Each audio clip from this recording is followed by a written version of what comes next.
plus. Biopsia i vë vullën diagnozës. Mendova që është okay, është mirë edhe thashë kemi vënë përpara si punë. Ndërkohë që ajo ishte komplet procedur gabim pas informacioneve që mora më mbrapa. Kur mora informacionin që është melanomë malinje, realisht u shokova, nuk isha në gjendje të për 2 ditë. Pash që biopsia ishte bërë kesalus, por diagnoza nuk më ishte e qartë sepse ajo thoshte është më e përputhshme me melanomë malinje. Gjë që nuk thot as është as nuk është. Thjesht është më e përputhshme, që mua nuk më binte që realisht kjo është melanomë apo jo. Për te ngarkesës psikologjike, i riu duhet i përgjigjet edhe kërkesës financiare të 2 mjekëve, e cila pas zbulimit të diagnosës ishte dyfishuar. Më tha duhet shkoj ke klinika, duhet jepsha edhe 1500 euro tjera sepse ishte tumor malign. Nuk kisha lek me veta të ditë se normalisht duhet t'i triqja, duhet t'i sistemoja. Ja kam dërguar pas 1 jave, nga data 1 janar deri kur ka dalë biopsia, unë e pyesja a duhet të bëj analiza gjaku, eko, gjëra. Jo, më thoshte nuk ke nevojë.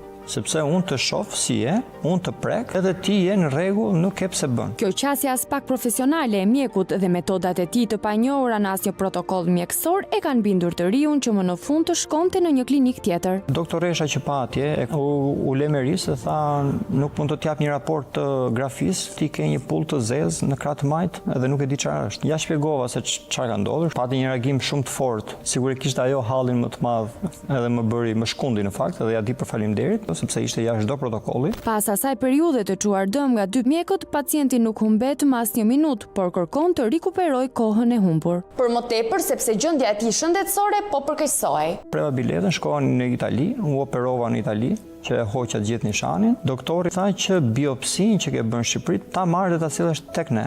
Unë e marr biopsinë tek Salusi, edhe e çoj në Itali.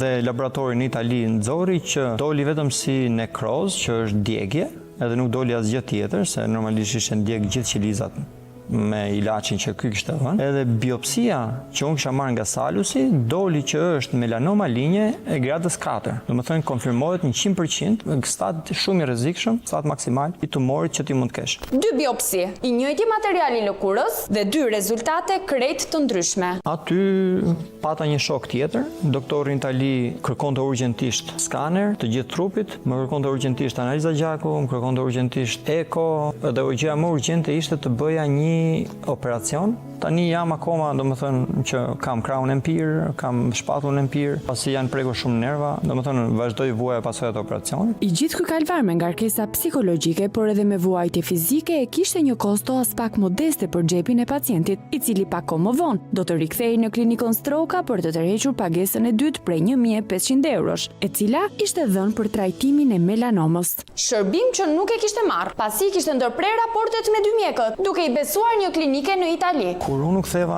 nga Italia, nga operacioni i parë, shkoj ke doktorit, por ndërkohë që unë nishanin e kisha hequr. Unë tash doja t'i kërkoja lekët mbrapsht, pjesën e dytë.